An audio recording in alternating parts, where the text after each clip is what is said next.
episode of Commercial Property Roadshow. You're here with Helen Tarrant, and I'm just quickly going to do this video for you before I start my day.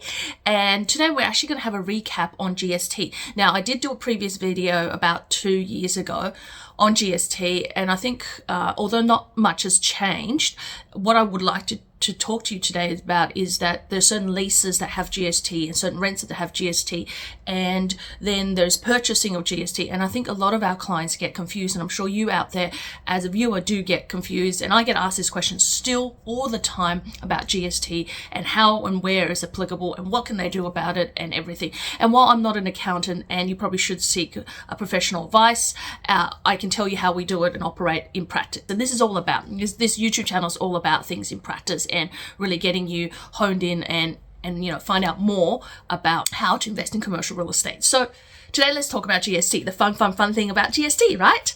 So where is GST applicable? So you're going to see some commercial property ads that has, say 1.1 million plus GST, right? And then down the bottom, you're going to see that this property is got a tenant in it, and the tenant might be paying $70,000. And you're thinking to yourself, well, I thought that properties with GST is applicable to a property when there's no tenant in it. Now there's a tenant. Why am I being charged GST, right? And you get very confused about the ad, right? But the thing is, the reason it adds GST is because the agent may not know whether the tenant will stay or won't stay, and they don't want to promise that there is no GST applicable in case they get a buyer that says, hey, I don't really want the tenant in there. So let's say the tenant's on a short lease and their lease is going to expire, let's say in about 6 months' time, right? And you get into the transaction and you go, well, I actually don't really want the tenant to be there after 6 months. I want to own or occupy the property. Well, by the time you settle on the property, it could be the fact that you have to pay GST on it because the property becomes vacant, right? So how GST works in commercial real estate and the purchasing level, before we get to the lease level, we'll talk about the purchasing level, is that number one, if it has a tenant in it, it's what we call a going concern. So GST is not applicable. So there's no GST on the purchase price when there is a tenant in it. Now, it has to be a real tenant, so it can't be an ATM, and it can't be like a storage shed out of the premise that is rented, right? So if you have an empty premise, but you're renting out the car space or the storage shed, or you have an ATM at the front, that's not really counted, right? It has to be a real tenant. So the tenant can be on month-to-month tenant. The tenant can be there for a long time and their lease has expired, but they're still in occupation and they're just on rolling leases. The tenant could be there and technically not on a lease because, their lease expired and no one got it signed up and there was no provisions for them to continue, but they're there, still paying the rent. The premise is technically still rented out. It is still a going concern. Of course, there's also properties that have just got a recent new lease signed. So let's say that it was advertised at 1 million plus GST. So effectively you're paying 1.1 million for it, but remember you do get the GST back, and I'll explain that later. Let's say it is applicable for GST, but then through the process of them marketing it, they actually do find a tenant, and by the time they got into contract and you're buying it, it has a tenant in it with a brand new lease that may start sometime before you settle on the property. So let's say that you're buying the 1st of April and you're settling the 1st of June. Sometime in May, the tenant is starting operation in the property. So the lease starts 1st of May. The lease starts 1st of May. It means that then the next stage is that the lease, the property has a lease, and now it's a going concern, so no GST applicable at settlement, right? So there's a few variations, but just remember, tenant, no GST.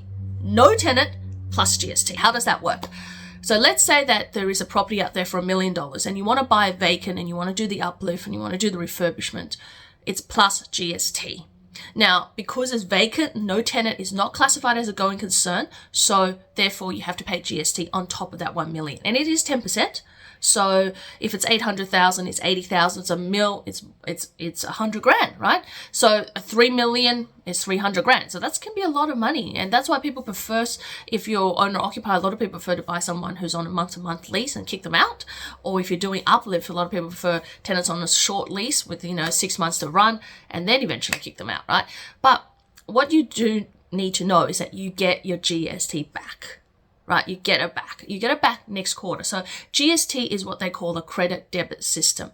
And what's a credit debit system is that if you collect more than you've paid out, then you need to pay more back to the government. If you paid out more and you collected less, then the government owes you a refund. So how does that work? Say you buy the property for $1 million plus GST, so 10%. So when you go to settle the property is 1 million plus 10%, so 1.1 mil. That 100 grand gets paid to the vendor. So the vendor, the person who's selling the property, and the vendor has to pay that 100 grand to the tax office. So you've paid out technically by the vendor 100 grand to the tax office, right? And when you go at the end of a BAS quarter, so BAS is when they calculate GST, and that's usually in quarters, so the end of March, end of June, end of September, end of December.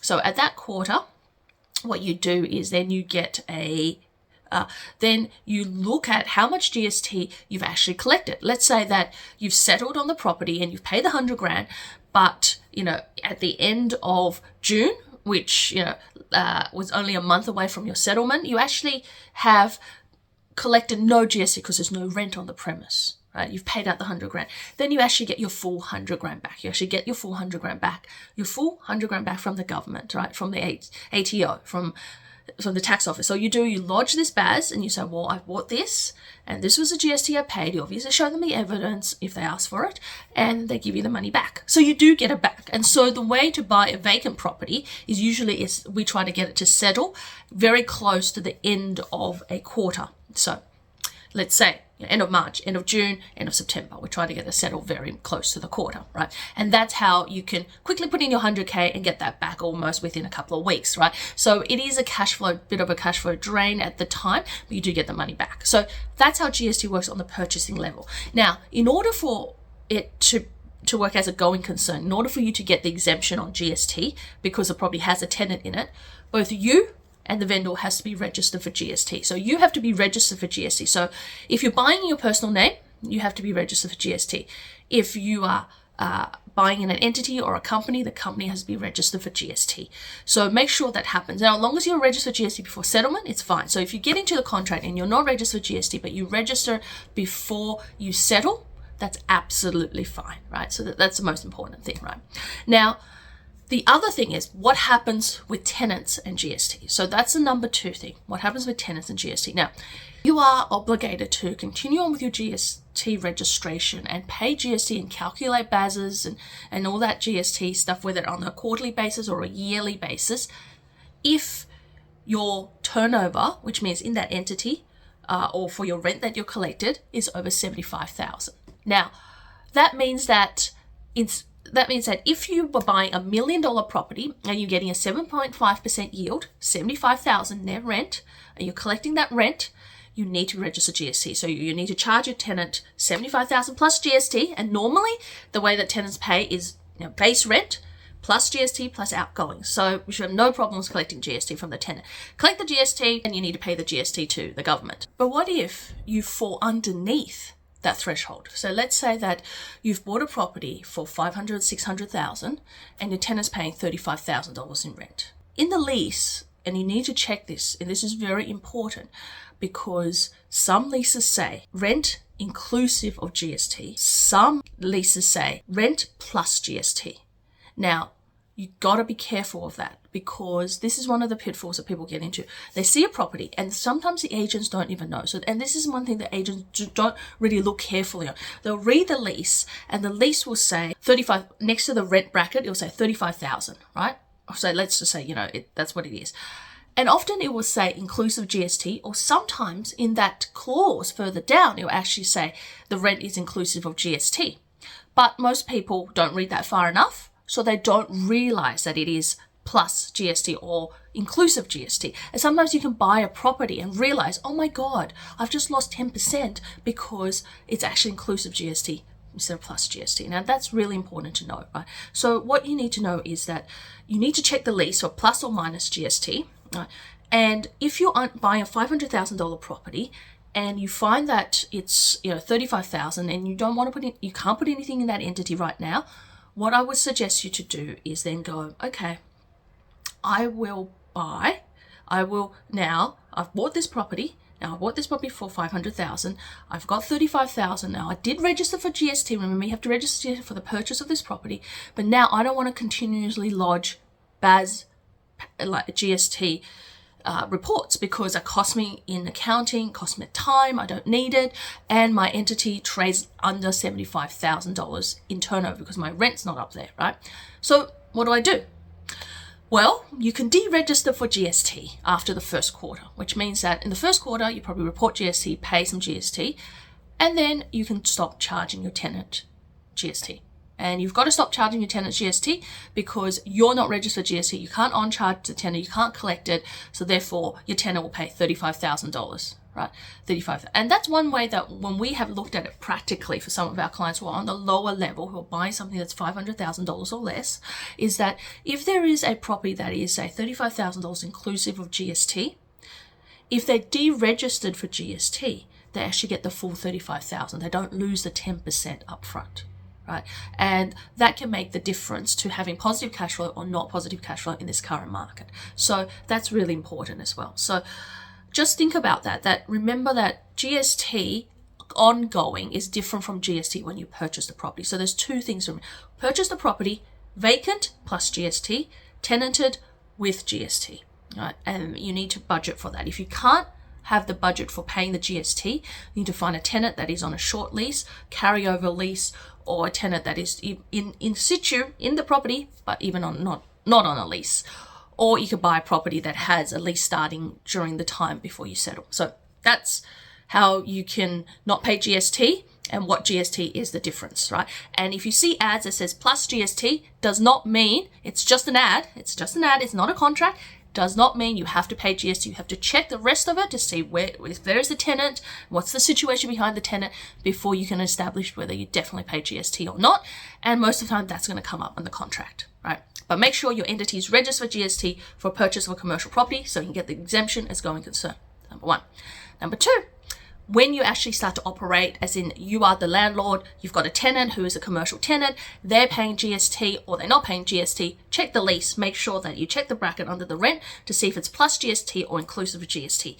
If you are buying a property that is going to be over the threshold, $75,000 at the moment, if you're collecting more than $75,000 in rent, regardless from one property, two property, or 3 or 5 properties, you have to register for GST and charge your tenants GST. There's no going back from that. Once you go over the $75,000, you have to do that, right?